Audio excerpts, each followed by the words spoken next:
Gabungan Pengusaha Kelapa Sawit Indonesia (GAPKI) mengadakan pertemuan secara daring dengan pimpinan redaksi dari beberapa media membahas industri kelapa sawit di Indonesia.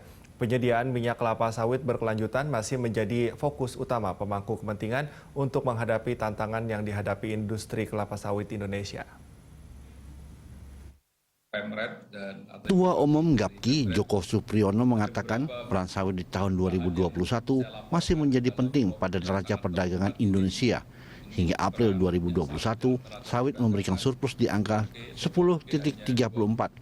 Berdasarkan data tahun lalu, total ekspor sawit dan bahan olahan mencapai 22,97 miliar US dollar. Nah, tahun ini sampai dengan April itu Indonesia juga surplus 7,82. Kemarin saya baca BPS juga sudah rilis untuk bulan Mei juga masih surplus ya. Tapi saya belum rekap datanya sampai dengan Mei, tapi sampai dengan April kita surplus 7,8. Dan kalau kita lihat juga peran sawit tetap masih menjadi kontributor utama dengan surplusnya sawit 10,34. Joko menambahkan saat ini terdapat beberapa tantangan yang dihadapi industri sawit dalam lingkup global.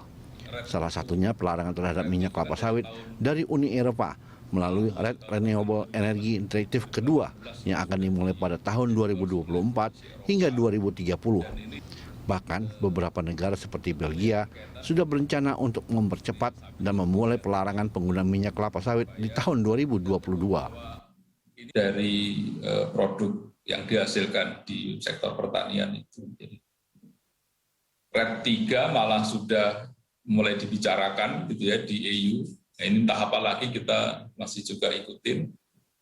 Nah, sementara RED 2 passing out untuk biodiesel dimulai 2023, ini Belgia malah sudah juga membuat regulasi mengenai pelarangan palm oil untuk biodiesel, bahkan lebih cepat 2022.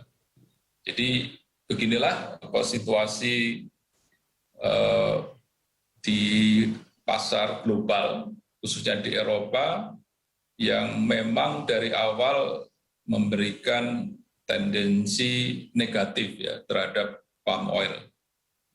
Upaya diplomasi terus dilakukan oleh Indonesia melalui pemerintah hingga duta besar yang berada di masing-masing negara. Diharapkan berbagai langkah yang sudah diambil seperti sertifikasi ISPO dan langkah lainnya dapat menjadi upaya Indonesia menyediakan minyak kelapa sawit berkelanjutan yang dapat diterima di berbagai negara. Laurentius Lintang, Berita 1, Jakarta. Terutama kalau Indonesia sekarang ya